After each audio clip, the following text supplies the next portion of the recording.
la suite du débat. La parole est à Madame Vanina Paoli-Gagin pour le groupe Les Indépendants.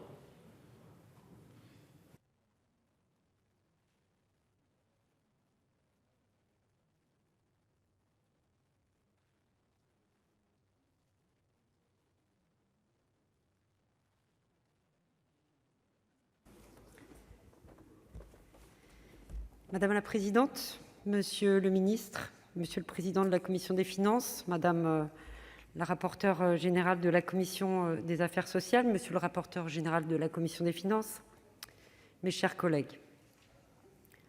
Le moment est enfin venu de clore l'exercice budgétaire 2020. Cette année, qui restera dans l'histoire comme celle de la Grande Dépression sanitaire, aura profondément éprouvé notre économie et nos finances publiques.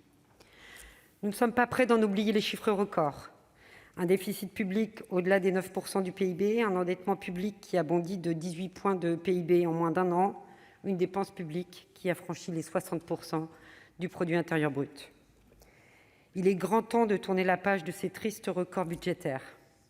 Pourtant, quel que soit le sort que le Sénat réservera à ce texte, il nous faudra bien, et je m'adresse ici à chacun d'entre vous, mes chers collègues, il nous faudra bien assumer les conséquences des mesures sanitaires que nous avions prises pour protéger le pays. C'est bien là tout l'enjeu de nos discussions de cet après-midi. Dans quelle mesure sommes-nous disposés à assumer les conséquences économiques et politiques de 2020 ? Je le répète, cette question va bien au-delà de considérations strictement budgétaires, considérations auxquelles le projet de loi de règlement nous invite pourtant. Car notre Assemblée a déjà tranché le sort des quelques 70 milliards d'euros des mesures d'urgence. La majorité du Sénat a en effet voté les 4 projets de loi de finances rectificatives pour 2020.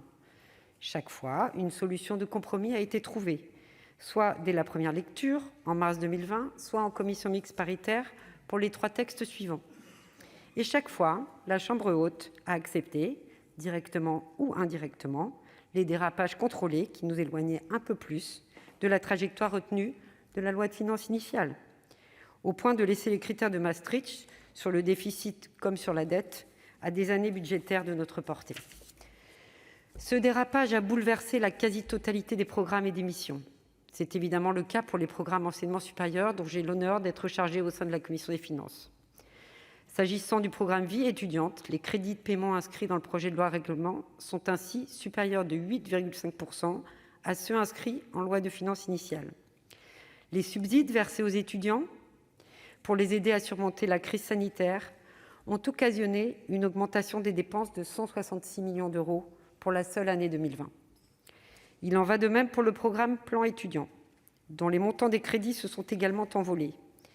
Comme j'ai eu l'occasion de le préciser dans mon rapport, nous pouvons regretter que ces dépenses supplémentaires viennent s'ajouter à des lignes de crédit qui méritaient déjà, avant crise, une évaluation rigoureuse. J'ai parlé de la mission enseignement supérieur, mais ce constat vaut aussi pour toutes les autres missions. Cette mission revêt toutefois, avouez-le, mes chers collègues, une valeur symbolique particulière. En effet, elle concerne des dépenses que nous avons décidé d'engager au bénéfice exclusif des jeunes générations. Or, c'est bien sur elles que nous comptons pour rembourser demain les dettes que nous contractons aujourd'hui. Tel est le contrat que nous avons passé avec les jeunes générations. C'est dans l'esprit de responsabilité qui nous oblige et dans notre intérêt collectif, car nous nous attachons ainsi à soigner, tant que nous le pouvons encore, la signature de la France sur les marchés financiers. C'est le meilleur moyen dont nous disposons pour préserver notre capacité à emprunter et donc pour financer nos propres projets. Et c'est ce même esprit de responsabilité qui nous oblige à aligner nos décisions d'aujourd'hui sur nos choix d'hier. Il en va de la confiance en la puissance publique. Le groupe Les Indépendants, qui a voté tous les projets de loi de finances rectificatives en 2020, votera donc ce projet de loi de règlement pour 2020, par esprit de responsabilité. Nous serons ainsi en cohérence avec nos décisions passées et nous aurons un cap pour l'avenir. Dès cet automne, nous aurons l'occasion, sur ce dernier point, d'affirmer nos positions et de faire des propositions concrètes d'orientation des finances publiques. Pour nous, la priorité demeure la réduction de l'endettement public. Il en va de notre capacité collective à investir dans la nécessaire réindustrialisation, notamment par la redynamisation des chaînes de valeur, dans les technologies du futur, à accélérer la transition écologique, à préserver notre modèle social. Bref, il y va de notre souveraineté nationale. Nous continuerons donc à promouvoir cette stratégie pour être en mesure, dans un futur proche, de solder définitivement l'année 2020. Je vous remercie. Merci, cher collègue. La parole est à Madame Sophie Taillé-Polian pour le groupe écologiste.